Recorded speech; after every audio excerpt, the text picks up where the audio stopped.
అందరికీ నమస్కారం. ఈరోజు వచ్చిన వార్త, గత బీఆర్ఎస్ హయాంలో జూనియర్ లెక్చరర్లను కాంట్రాక్టు పద్ధతిలో ఉన్నవారని రెగ్యులరైజ్ చేసిరు. ఎంతమందిని? 3800 మందిని రెగ్యులరైజ్ చేసిరు. అయితే ఆ రెగ్యులర్ చేసిన వాళ్ళల్లో 700 మంది నకిలీ సర్టిఫికెట్లు పెట్టి ఈరోజు ఉద్యోగాలు కొట్టుకున్న చరిత్ర వాళ్ళది. అయితే నేను ఇప్పుడున్న కాంగ్రెస్ ప్రభుత్వానికి ఒకటి వేడుకుంటున్నది ఏంటంటే, 3800 మందికి వాళ్ళు రెగ్యులరైజ్ చేయడం వల్ల ఇప్పుడు మేము పీజీలు చేసి నెట్ సెట్లు క్వాలిఫై అయ్యుండి కూడా మా చేతిలో నోటిఫికేషన్లు లేక మేము ఇబ్బంది పడుతున్నాం. మేము జెన్యున్ ఆస్పిరెంట్స్ ఇబ్బంది పడుతున్నాం. కానీ అట్లా వాళ్ళు దొంగ సర్టిఫికెట్లు పెట్టి ఉద్యోగాలు సంపాదించిన వాళ్ళు ఈరోజు ఉద్యోగాలు కొట్టుకున్నారు. మీరేం చేస్తున్నారు? మరి విద్యాశాఖ మంత్రిని అడుగుతున్నా, ముఖ్యమంత్రి గారిని అడుగుతున్నా, ఈ ప్రభుత్వాన్ని నేను ప్రశ్నిస్తున్నా, దయచేసి ఇంటర్ బోర్డుని కూడా నేను ప్రశ్నిస్తున్నా. మీరు ఏం చేస్తున్నారు? 700 మంది నకిలీ సర్టిఫికెట్లు పెట్టిరంటే ఇంకెంతమంది దొంగ సర్టిఫికెట్లు పెట్టి ఉద్యోగాలు సంపాదించుకున్నారు? అక్రమంగా బీఆర్ఎస్ ప్రభుత్వం హయాంలో 3800 మందికి ఉద్యోగాలు ఇచ్చి ఎంతమంది నిరుద్యోగుల జీవితాలు ఆగం చేసిరో తెలుసా మీకు? నేను చెప్తున్నది ఏంటంటే, ఇంతమంది నోటిఫికేషన్లు లేక లక్షలాది మంది పీజీలు చేసి జేఎల్ నోటిఫికేషన్ కోసం వెయిట్ చేస్తుంటే తీరా చూస్తే నకిలీ సర్టిఫికెట్లు పెట్టి ఉద్యోగాలు సంపాదించిన వాళ్ళ చరిత్ర ఇప్పుడు బయటికి వస్తుంది. ఇంకా ఎంతమంది బయటకు వస్తారో చూద్దాం, వేచి చూద్దాం. ఖచ్చితంగా ఇంకా చాలా మంది ఉనింటారు.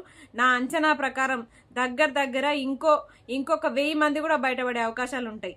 ఎందుకంటే అసలు వాళ్ళు చదవని సబ్జెక్ట్లో సర్టిఫికెట్లు తెచ్చుకుర్రట, అసలు యూనివర్సిటీలో లేని కోర్సు కూడా ఉన్నట్టు క్రియేట్ చేసి సర్టిఫికెట్లు తెచ్చుకుర్రట.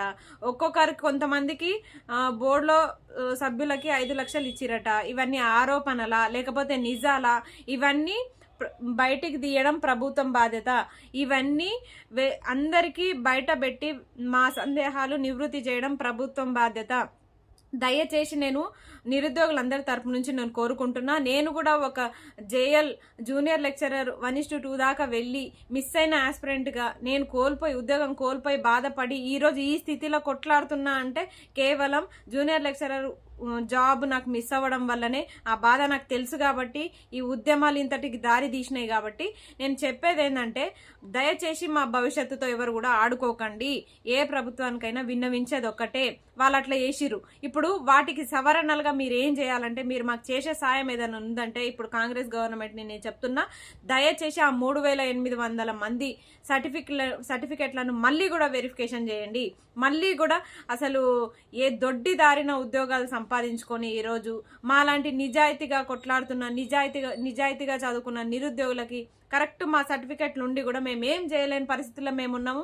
దయచేసి నేను ప్రభుత్వానికి ఇదే వేడుకుంటున్నా, దయచేసి ఇలాంటి దొంగ సర్టిఫికెట్లు పెట్టిన వాళ్ళని మాత్రం వదలకండి, వాళ్ళ భరతం పట్టండి.